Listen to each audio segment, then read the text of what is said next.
sebuah kota yang terus bergerak tanpa henti. Buenos Aires, ibu kota Argentina, tidak pernah benar-benar tidur. Siang maupun malam, jalan-jalannya dipenuhi suara klakson, percakapan yang riuh, dan langkah kaki para pekerja yang berpacu dengan waktu. Namun di balik hiruk-pikuk permukaan, ada dunia lain yang bersembunyi, sebuah jaringan tua kereta bawah tanah yang sudah berusia lebih dari 100 tahun. Jaringan ini, yang pernah menjadi simbol kebanggaan nasional, kini justru berubah menjadi masalah pelik yang menuntut penyelesaian segera. Sejarah panjang subway Argentina dimulai pada tahun 1913. Saat itu, Argentina menjadi negara pertama di Amerika Selatan yang memiliki kereta bawah tanah. Keputusan tersebut bukan hanya langkah berani, melainkan juga pernyataan kepada dunia bahwa Buenos Aires layak disejajarkan dengan kota-kota besar di Eropa. Pada masanya, subway ini adalah simbol modernitas, sekaligus cermin kemajuan ekonomi Argentina, yang saat itu termasuk salah satu negara terkaya di dunia. Namun, 100 tahun kemudian, kejayaan itu memudar. Jaringan subway Buenos Aires memiliki 7 jalur dengan total panjang sekitar 69 km, mengangkut 326 juta penumpang dalam 1 tahun. Angka tersebut menunjukkan betapa vitalnya peran kereta bawah tanah bagi kehidupan sehari-hari warganya. Namun ironisnya, infrastruktur yang menopang sistem itu sudah tidak mampu menanggung beban penumpang yang terus meningkat. Kereta-kereta yang digunakan sebagian besar telah menua, bahkan ada yang melampaui usia 6 dekade. Jalur B, yang merupakan jalur tersibuk, menjadi contoh nyata. Setiap hari, 180.000 orang menggunakan jalur ini, tetapi mereka masih harus puas dengan armada Mitsubishi, buatan Jepang, dari tahun 1960. Beberapa kereta lainnya adalah seri CF6000 asal Spanyol, yang sudah beroperasi lebih dari 20 tahun. Rel yang menua, sistem listrik yang lemah, dan biaya pemeliharaan yang menembus 93 miliar rupiah setiap tahun, membuat situasi semakin genting. Jika kecelakaan besar terjadi, korban jiwa bisa mencapai ratusan. Kondisi inilah yang mendorong pemerintah Argentina untuk bertindak cepat. Pada 2023, lahirlah program pembaruan armada subway. Rencana awal adalah membeli 16 rangkaian baru dengan dana sebesar 2,5 triliun rupiah. Fokusnya saat itu hanyalah jalur B yang paling kritis. Namun, evaluasi lebih mendalam menunjukkan bahwa masalah sebenarnya jauh lebih luas. Hampir semua jalur menghadapi krisis serupa, dengan kereta tua yang tidak lagi layak dan kapasitas yang tertinggal dari kebutuhan penumpang.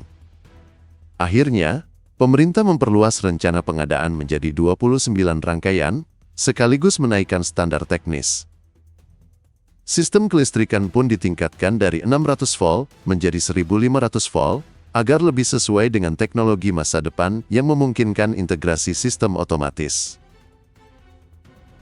Anggaran proyek pun naik menjadi sekitar 4,9 triliun rupiah, sebuah angka yang masih dianggap dapat ditanggung dalam kondisi keuangan Argentina yang ketat. Tender internasional kemudian dibuka, menarik perhatian dunia, lebih dari 30 perusahaan menyatakan minat. Persaingan pun berlangsung sengit, hingga akhirnya hanya tersisa 3 kandidat, 1 perusahaan India bernama Belem, dan 2 perusahaan raksasa dari Tiongkok. Argentina kini menghadapi pilihan besar yang akan menentukan masa depan transportasi kotanya. India datang dengan ambisi besar. Belem yang memiliki reputasi kuat di dalam negeri, gencar melobi pemerintah Argentina. Mereka menjanjikan ketepatan waktu, biaya yang lebih rendah, dan desain yang inovatif. Perusahaan ini bahkan melakukan komunikasi hampir setiap hari dengan pejabat Argentina untuk menunjukkan keseriusan mereka.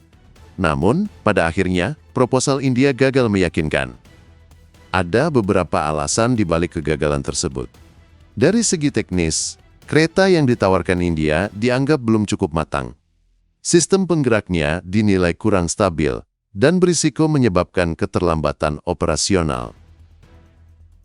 Hasil inspeksi di India juga menunjukkan bahwa kereta mereka bising saat digunakan, sehingga pengalaman perjalanan penumpang tidak sesuai dengan harapan Argentina yang menginginkan kenyamanan lebih tinggi. Selain itu, meskipun harga awal yang ditawarkan India tampak lebih murah, analisis jangka panjang memberikan gambaran berbeda. Biaya pemeliharaan, harga suku cadang, dan usia pakai kereta India justru berpotensi menambah pengeluaran hingga $1 juta lebih banyak. Dalam kondisi ekonomi yang rapuh, Argentina tidak bisa mengambil risiko pemborosan semacam itu. Terakhir, reputasi internasional Belem yang masih terbatas membuat Argentina ragu menjadikan mereka mitra strategis. Sebaliknya, Tiongkok tampil dengan kekuatan yang hampir tak terbantahkan. Melalui perusahaan raksasa CRRC, Tiongkok membawa pengalaman puluhan tahun di pasar dunia. Lebih dari 10.000 unit kendaraan rel telah mereka ekspor ke berbagai negara, dari Asia hingga Eropa. CRRC juga bukan nama baru di Argentina. Sejak 2013, mereka sudah memasok kereta untuk jalur A di Buenos Aires, dan hasilnya terbukti memuaskan. Kereta buatan Tiongkok dinilai andal, aman, nyaman, dan memiliki tingkat kegagalan yang sangat kecil. Kepercayaan inilah yang menjadi modal besar. Argentina melihat CRRC bukan sekadar pemasok, melainkan mitra jangka panjang.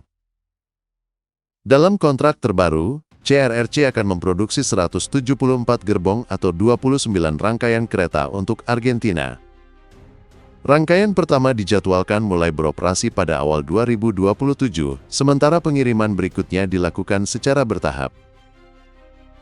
Tidak hanya armada yang diganti, proyek ini juga mencakup modernisasi menyeluruh.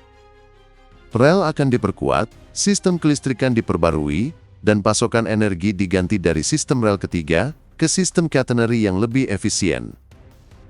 CRRC bahkan menyesuaikan desain kereta untuk menghadapi kondisi lokal Argentina, seperti rel yang tidak sempurna dan pasokan listrik yang kadang tidak stabil. Namun, kemenangan Tiongkok ini tidak datang tanpa kontroversi. Pihak India, melalui perusahaan Belem, menuduh adanya praktik suap kepada pejabat Argentina. Tuduhan tersebut mengundang perhatian, tetapi hingga kini belum ada bukti konkret yang mendukung klaim tersebut. Banyak pengamat menilai tuduhan itu lebih merupakan bentuk kekecewaan India daripada kenyataan. Dari sisi Argentina, keputusan ini lebih dikarenakan oleh pertimbangan teknis, biaya jangka panjang, dan pengalaman kerjasama sebelumnya. Lebih jauh lagi, proyek ini tidak bisa dilihat hanya sebagai penggantian kereta bawah tanah. Pemerintah Buenos Aires sedang menjalankan strategi besar untuk mereformasi transportasi kotanya. Saat ini, ibu kota Argentina sudah memiliki lebih dari 311 km jalur sepeda yang digunakan sekitar 300.000 orang setiap hari. Pada tahun 2024, sebanyak 31 jalur bus akan dialihkan dari pemerintah pusat ke pemerintah kota agar bisa dikelola lebih efisien dan terintegrasi dengan sistem transportasi lain.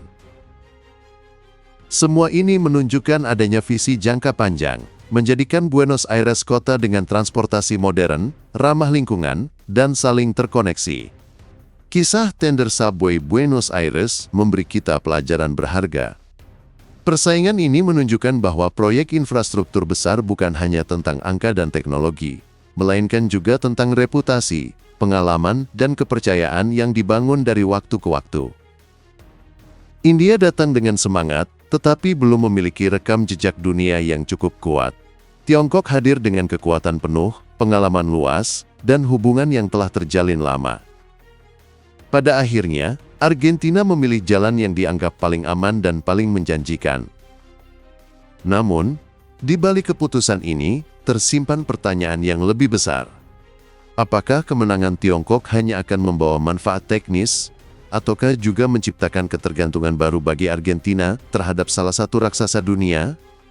Dan lebih jauh lagi, apakah negara-negara berkembang memang ditakdirkan untuk selalu bergantung pada teknologi asing, atau justru harus mulai membangun kekuatan teknologinya sendiri demi kemandirian di masa depan? Jawaban atas pertanyaan itu belum jelas. Yang pasti, bagi Argentina, pilihan telah dibuat. Subway yang dulu menjadi simbol modernitas, kini berada di ambang kelahiran kembali. Tetapi, apakah kebangkitan ini akan sepenuhnya menjadi milik rakyat Argentina, atau hanya catatan baru dalam peta pengaruh global Tiongkok? Pertanyaan itu layak kita renungkan.